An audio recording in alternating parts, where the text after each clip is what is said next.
Chers amis, bonjour. Nous sommes le mercredi 6 avril 2022. Il est 9 heures. Quelques news de l'Arménie, de l'Artsakh et de la diaspora arménienne.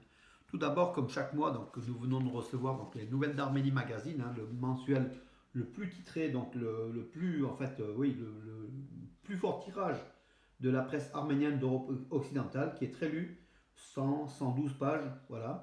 Ce mois-ci, pour le mois d'avril, une interview exclusive du président Emmanuel Macron qui parle de l'Arménie, du Karabakh, de l'Artsakh.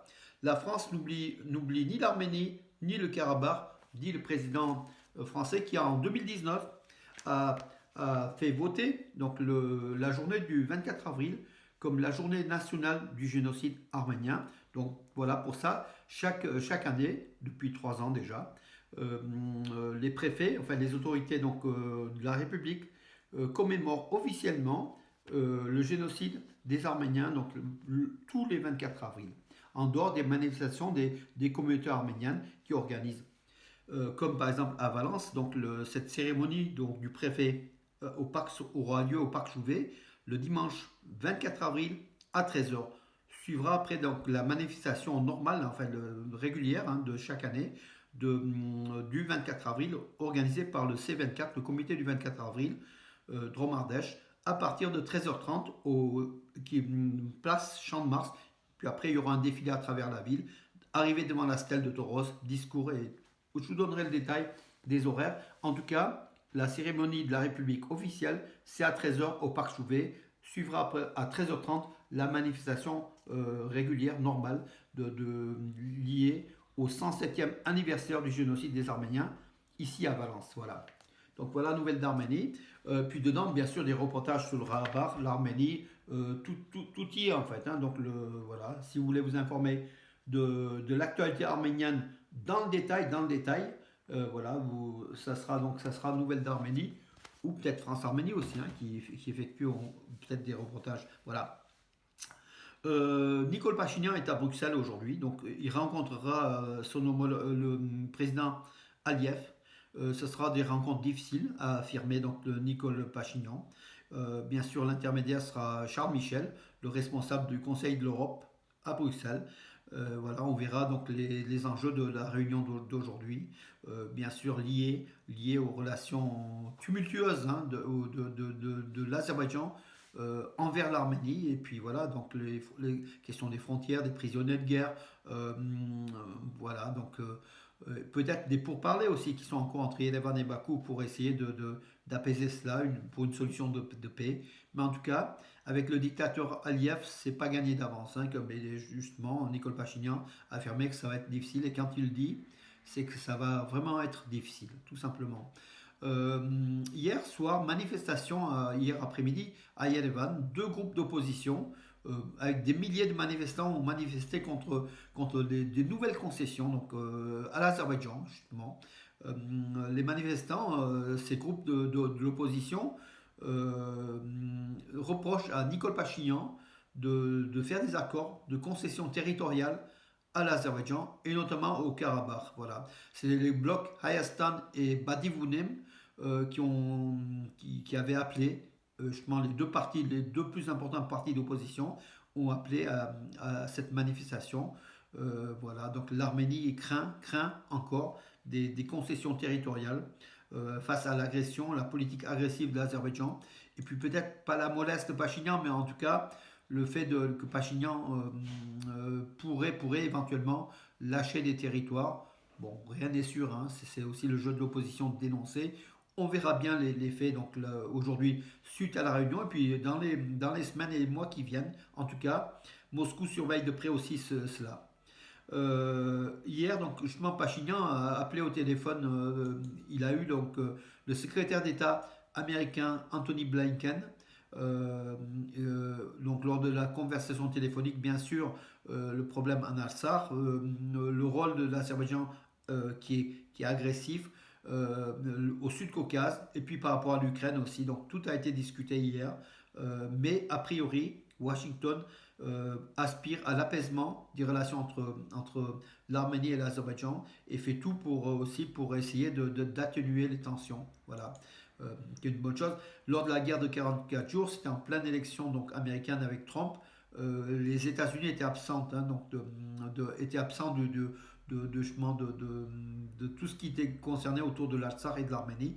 Aujourd'hui, Washington est revenu en force dans sa politique sur l'Arménie, sur l'Azerbaïdjan, sur la région. Voilà. Euh, voilà, peut-être qui est une bonne chose, qui équilibre aussi les données, hein, parce que tout ne passe pas par Poutine. Il y a aussi peut-être les États-Unis qui sont là aussi en force comment dirais-je, en force régulière d'équilibre. Voilà.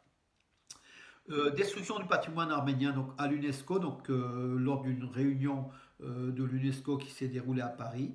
Le représentant permanent de l'Arménie auprès de l'UNESCO, Christian Der Stepanian, que je salue, a parlé des provocations de l'Azerbaïdjan contre les Arméniens au Haut-Karabakh. Il a donc les violations des droits humains, des droits des enfants à l'éducation, violation aussi du patrimoine arménien hein, qui est dans des zones occupées, de la destruction, la catastrophe humanitaire en cours au milieu donc des températures glaciales, l'arrêt du gazoduc par sabotage de l'Azerbaïdjan.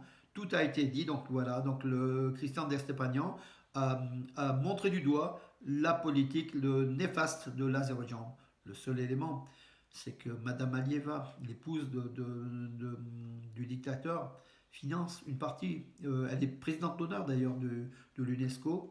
Et l'UNESCO est entre deux poids, deux mesures. Donc voilà, écoute les Arméniens, mais a des intérêts aussi avec l'Azerbaïdjan. Il ne faut pas l'oublier. L'Azerbaïdjan arrose de ses pétrodollars. Hein, L'Azerbaïdjan arrose beaucoup d'institutions.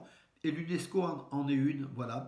Malgré la force des Arméniens, la communauté arménienne de France, puisque la présidente c'est une Française, hein, Madame Azoulay, l'UNESCO écoute aussi Bakou, tout simplement parce que Bakou finance, Bakou a de l'argent, voilà, c'est un contrepoids. Alors, oui, pardon. Le président du Parlement géorgien, hier, s'est rendu au mémorial du génocide. C'est la énième fois que les Géorgiens, effectivement, rendent hommage aux victimes du génocide arménien de 1915, qui fit 1,5 million de victimes civiles arméniennes dans l'Empire ottoman entre 1915 et 1923. Voilà, donc hier c'était donc le Shalva, oui, Shalva Papouachvili, le président du Parlement géorgien qui a visité donc le mémorial du génocide, passage obligé. C'est pas comme je dis, c'est pas la première fois. À chaque fois, donc les diplomates géorgiens arrivant en Arménie visitent le mémorial du génocide tout le temps, quoi, avant de commencer leur tournée ou leur séjour de travail en Arménie. Euh, voilà. Génocide arménien toujours, donc en fait l'ANCA, l'Armenian National Committee of America, salue l'introduction de la loi sur l'éducation du génocide aux États-Unis. En fait, membres du Congrès américain, donc Caroline Maloney et Gus Bilirakis, oui, ont introduit donc une demande de financement de 100 millions de dollars sur 5 ans pour l'éducation sur le génocide arménien dans la bibliothèque donc, du Congrès, mais aussi à travers aussi les écoles, les institutions. Donc le génocide arménien va aussi être enseigné aux écoliers, en fait, aux élèves, voilà, aux étudiants aux États-Unis. C'est une bonne chose. Bravo au National Armenian Committee of America, donc voilà, qui fait un travail remarquable. Entre-temps, l'ambassadrice d'Arménie, des États-Unis en Arménie, Madame Anne Lynn Tracy, a rencontré les familles des prisonniers de guerre arméniens en Arménie, les a écoutés et a condamné fermement la politique de l'Azerbaïdjan, qui détient toujours quelques dizaines de prisonniers arméniens au grand commandage, malgré les lois internationales, la Convention de Genève notamment, qui interdit ce genre de manœuvre, mais Bakou n'écoute personne, vous le savez.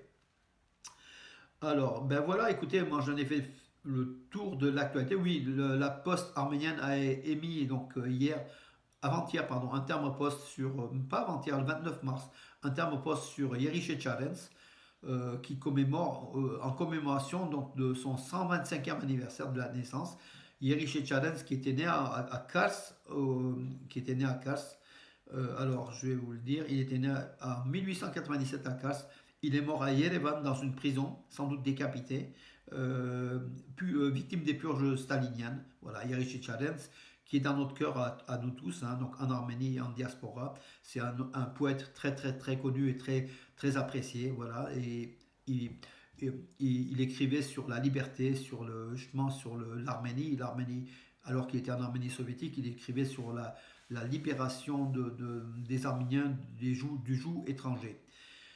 Voilà, donc c'est un tome de 400 trames, édité en 30 000 exemplaires, avis aux philatélistes. Voilà mes amis, écoutez, j'en ai fait le tour pour aujourd'hui en tout cas. Je vous donne rendez-vous à demain, bonne journée.